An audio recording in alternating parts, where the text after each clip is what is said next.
অন্যের জন্য কখনো নিজেকে হারিও না। যে পথে হয়েছ অপমানিত সে পদ আর মারিও না।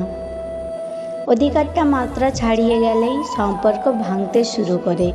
একজন বুঝতে পারে ভুল করেছে আর অন্যজন ভাবে বড্ড বেশি বাড়াবাড়ি করেছে। জীবনে তিনজনকে কখনো ক্ষমা করতে নেই। এক, যে ভালো না বেশি অভিনয় করে। দুই, যে বন্ধুত্বের সুযোগ নিয়ে বেইমানি করে। আর তিন, যে বিশ্বাসের অমর্যাদা করে।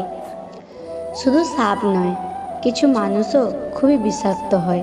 সাপকে তবুও দূর থেকে চেনা যায়, কিন্তু বিষাক্ত মানুষকে চেনা খুবই কঠিন। ক্ষমা তাকেই করো যে ভুল করেছে, কিন্তু ক্ষমা তাকে করো না যে বেইমানি করেছে। মানুষকে অবশ্যই বিশ্বাস করা উচিত, কিন্তু তার আগে ভেবে দেখুন সে মানুষ কিনা। সম্পর্ক যখন নতুন হয় মানুষ তখন অজুহাত খোঁজে কথা বলার জন্য, আর সম্পর্ক যখন পুরনো হয় তখন মানুষ অজুহাত দেখায় এড়িয়ে যাওয়ার জন্য। প্রজাপতির পিছনে ছুটে সময় নষ্ট করো না। ফুলের চাষ করো, দেখবে প্রজাপতি তোমার পিছনে ছুটবে। জীবনে এই 5টি জিনিস খুঁজে পাওয়া খুব কঠিন। নিজের মনের মতো একটা মানুষ, নিষ্পাপ একটা মন, কষ্টের ভাগিদার, নিঃস্বার্থ ভালোবাসা আর বিশ্বাসী মানুষ। জীবনে 2 ধরনের মানুষের থেকে দূরে থেকো, ব্যস্ত মানুষ ও স্বার্থপর মানুষ। কারণ ব্যস্ত মানুষ নিজের ইচ্ছে মতো কথা বলবে, আর স্বার্থপর মানুষগুলো নিজের দরকারে তোমার সাথে কথা বলবে। জীবনের 5টি সত্য: 1, মায়ের থেকে বেশি কেউ ভালোবাসে না। 2, গরিবের কোনো বন্ধু হয় না। 3, সম্মান তারাই পায় যাদের টাকা আছে। 4, এখনও মানুষ মন দেখে নয় সুন্দর মুখ দেখে ভালোবাসে। 5, যেই মানুষটি নিজের হয় সেই মানুষটি কষ্ট দেয়। যার জন্য তুমি এত কিছু করছো, এত কিছু সহ্য করছো, একদিন সেই বলবে, আমি কি তোমাকে বলেছিলাম আমার জন্য এসব করতে? কেউ কারোর জন্য মরে না, সবাই ঠিকই বেঁচে থাকে।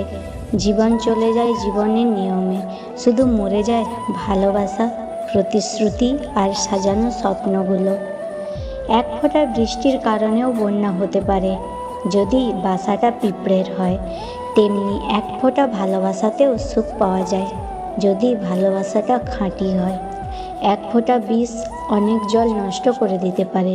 ছোট্ট একটা পাথর বড় একটা কাঁচকে ভাঙতে পারে। ছোট্ট একটা মিথ্যে কথা পুরো জীবনটাই নষ্ট করে দিতে পারে। বিশ্বাস জিনিসটা বড় অদ্ভুত। মানুষ জীবনে যা কিছু পায় বিশ্বাস করেই পায়, আর যা কিছু হারায় বিশ্বাসের কারণেই হারায়। সম্পত্তি দেখে সম্পর্ক আর সৌন্দর্য দেখে ভালোবাসা কখনো চিরস্থায়ী হয় না। 5টি অভ্যাস জীবন থেকে ঝেড়ে ফেলুন। 1, অন্যের দয়া কামনা করা। 2, পরিবর্তনকে ভয় করা। 3, অতীত নিয়ে পড়ে থাকা। 4, নিজেকে ছোট মনে করা। আর 5, অতিরিক্ত চিন্তা করা। বর্তমানে মানুষের প্রিয় হতে গেলেও অর্থনৈতিক যোগ্যতা লাগে। অর্থশূন্য মানুষ কখনো কারোর প্রিয় হয় না। বোকা মানুষ ধোঁকা খায়, সৎ মানুষ কষ্ট পায়, সরল মানুষ আঘাত পায়, আর স্বার্থপর মানুষ আনন্দে দিন কাটায়। এটাই বাস্তব। জীবনটা বড়ই অদ্ভুত। যার আছে তার সব আছে, যার নেই তার কিছুই নেই। যে পায় সে সব পায়, যে পায় না সে কিছুই পায় না। যে আজ তোমাকে অবহেলা করছে, গুরুত্ব দিচ্ছে না, ধৈর্য ধরো, একদিন তোমাকেই তার সবচেয়ে বেশি প্রয়োজন হবে। কারো কাছে মন খারাপের কথা বলার চেয়ে হাসি মুখে আমি ভালো আছি বলাটাই ভালো।